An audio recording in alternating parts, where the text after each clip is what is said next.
Party సిద్ధాంతాల్ని పక్కన పెట్టి చంద్రబాబు గారి కోసం సర్వం త్యాగం చేసుకొచ్చిన ఆయన సిపిఐ రామకృష్ణ గారు. ఎందుకంటే సిపిఐ సిపిఎంల పార్టీ సిద్ధాంతం ఏంటి?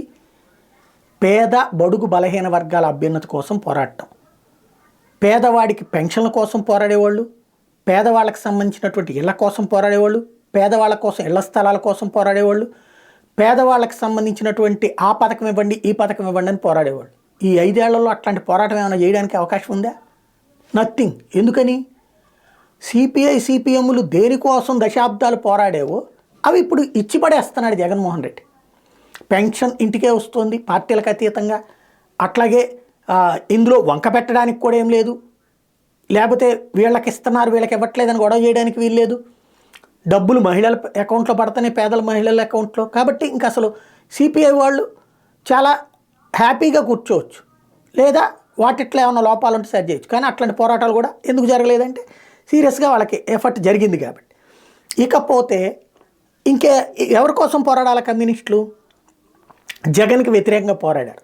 అమరావతిలో పేదల పక్షాన పోరాడాల, అమరావతిలో రియల్ ఎస్టేట్ వాళ్ళ కోసం పోరాడారు, అమరావతిలో పేద కూలీల పక్షాన పోరాడాల, అమరావతికి సంబంధించి ఎవరైతే ధనవంతులు కొనుక్కున్నారో వాళ్ళ కోసం పోరాడారు. ఇదంతా ఎందుకోసం? చంద్రబాబు గారిని మెప్పించాలి, చంద్రబాబు గారిని ఒప్పించాలి, తామెళ్ళి ఆ జట్టులో చేరాలి. ఇదే ఆశ. మొన్నటిదాకా అదే ఆశతో బ్రతికారు. బీజేపీతో పొత్తు పెట్టుకోరు అని, బీజేపీనే తెలుగుదేశంతో పొత్తు పెట్టుకోదు అని ఆశపడ్డారు. అందుకే చిట్ట చివరిగా పుస్తకావిష్కరణ సభలో కూడా కలుసుకున్నారు.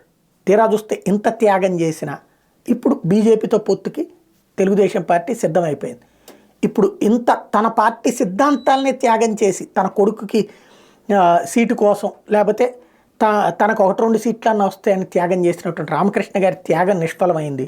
ఇక అయితే గీతే షర్మిల గారిని ర్యాపో మెయింటైన్ చేసుకుంటే కొంత ఖర్చు పెట్టుకుని సిపిఐ సిపిఎం కాంగ్రెస్ పార్టీకి సంబంధించిన కూటమి INDIA కూటమిగా ఏమన్నా ముందుకు వెళ్ళడానికి అవకాశం ఉంది. అయితే గెలుపు ఎట్లాగూ ఉండదు, జస్ట్ కనీసం పోటీలో ఉండటానికి ఏమైనా పనికొస్తుందేమో.